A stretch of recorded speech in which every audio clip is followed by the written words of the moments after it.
Okay, so before we practice using technology to help us with lines, we just want to make sure that we're thinking, what do I see? So here, number one, I look at my graph. Do I see a trend? Is something happening? Yeah, that's a negative trend. That's actually a pretty good negative trend. So a negative trend will have a negative slope. I look over here and I say y equals 2x. Well, that's positive, so I know it's not this one. Y equals 1/2, positive, not this one. So it leaves me with y equals negative 2x plus 1 and y equals negative 1/2 x plus 2. So what I'm going to do is I'm going to try both of them and see which one makes more sense. Plus 1, so it starts at 1. Well, that lines up pretty good. Negative 2. So remember that would be down 2 over 1. I'm going to try it again, down 2 over 1. I'm going to go again, down 2 over 1. That looks pretty good.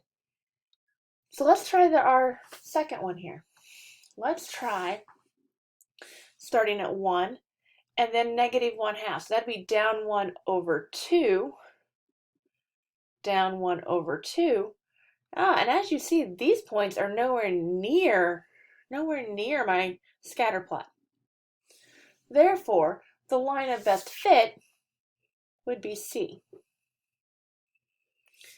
Now let's look at number 2. Looking at the data, yeah, that could be a line, and it's headed uphill. So I'd be looking for a positive slope. These are not written in slope-intercept form.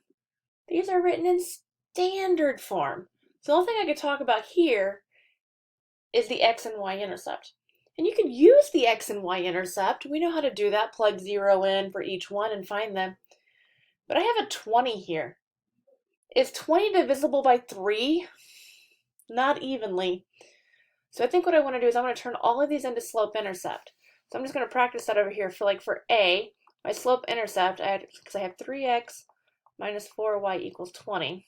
Remember, to be in slope-intercept, we solve for y. I would start by subtracting 3x from both sides. So I now have negative 4y. Now remember, I write the x first because we're looking for mx plus b. Negative 3x, the 20 is positive, so plus 20. Then I'm going to divide by negative 4 all the way across.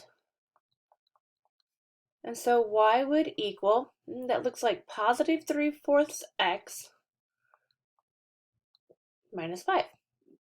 All right, I'm going to try it. Negative 5. 1, 2, 3, 4, 5. Negative 5.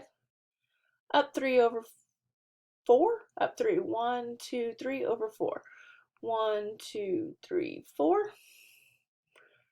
Up 3. 1, 2, 3 over 4. 1, 2.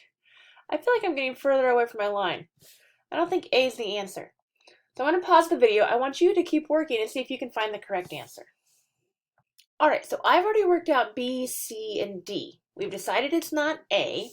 So B has y equals 4/3 x minus 5. C has y equals negative 3/4 x minus 5. And D has y equals negative 4/3 x plus 5. Well, C and D are both negative slopes. See, negative 3/4, negative 4/3. So I'm going to go try B. Maybe it's B. Negative 5, okay, we've already done that. Negative 5's here. Up 4 over 3. 1, 2, 3, 4 over 3. 1, 2. Well, that's much closer to my line than what the blue points were. Up 4, 1, 2, 3, 4 over 3. 1, 2, 3. Yes, this is exactly what I'm looking for. Those are going right through the middle. So my answer here would be, well, it would actually be B. Because remember, C and D were both negative, and this is a positive slope. So what's up next? Well, next we're going to go back and see if we can use Desmos to help us determine if this equation is a good trend line for this table. So let's go ahead and remember how to put that table in. Let's switch back over to Desmos real quick.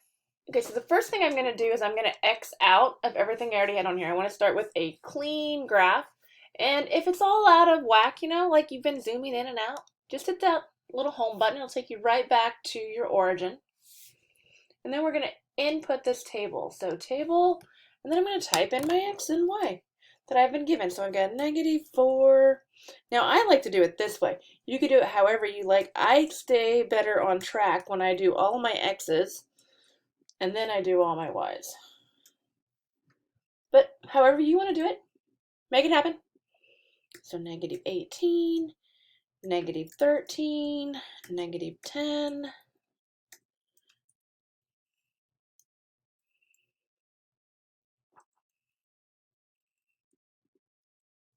and hopefully when you get to the bottom, it all lines up. Double check your numbers, and we have our points. I'm going to go ahead and hit that magic zoom to fit. That makes it look a little neater. Now on your computer, you're going to be able to make this much larger, but I wanted to show you both together. Next, what I want to do is I'm actually going to type in the equation I've been given to see how well it works with this line. So I'm going to type in y equals, I just clicked underneath, started a whole new set, y equals 4x minus 5. Y equals 4x minus 5. Well, that line is going right here. I'm not sure at all. So what I want to do is I want to zoom and make sure. So I'm going to kind of scroll out a little bit. When I scroll out, do you notice that this line is underneath? It's not actually going through the data points, it's actually going underneath the data points. So that is not a good line. So I would say no. Now, hopefully on your screen, again, that you're going to see this a little clearer. So I'm going to go ahead and reposition my camera so that it looks a little different. I'm going to show you what happens when you zoom in and out. All right, so what I did is I just went back to if I had this as a full screen, and I hit that magic button over here. Remember, we got that button that we can click down here. Now I've already hit it, so it's gone. But let's say I go back home. Oh no, that looks nothing like what I want it to look like. I'm gonna hit the zoom to fit, and it's gonna show me that line is definitely just below the data. Therefore, it is not a good line of fit. So what I want you to do next is I want you to go ahead and clear this out. Oh, sorry, I forgot to show you one really cool trick. So when you're working with lines, we're going to clear out and start over today, but I think this is cool. So you see up here where it says Y1 in our table? See those dots there in that little green circle? Now yours could be a different color, but you'll have a dots here. If I click it, my dots disappear. If I want my dots back, if I want my coordinates back, I click it back on. Same thing with my red line here. Next to my line, I have a little icon here. If I click it, my line disappears. If I want my line to come back, I click it and it comes back.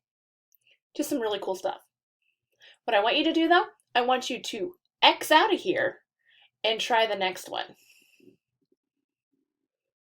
All right, so I've put my table in. Remember the plus sign up here? I clicked this. I wanted to add an item, and then I told them I wanted to add a table. That's how I got to my table. And then I entered all of my data from my table. And then I want to say, does your line actually work? So I typed in my line.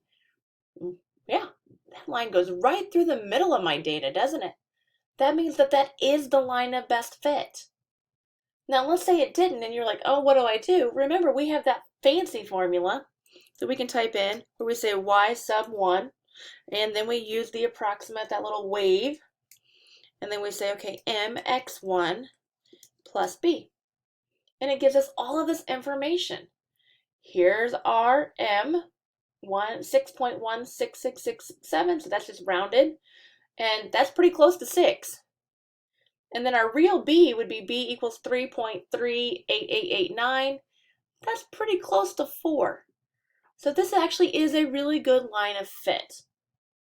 So practice using this. This is just for you getting used to using this graphing calculator. Desmos will be your best friend if you know how to use it properly and you know how to insert the correct formulas.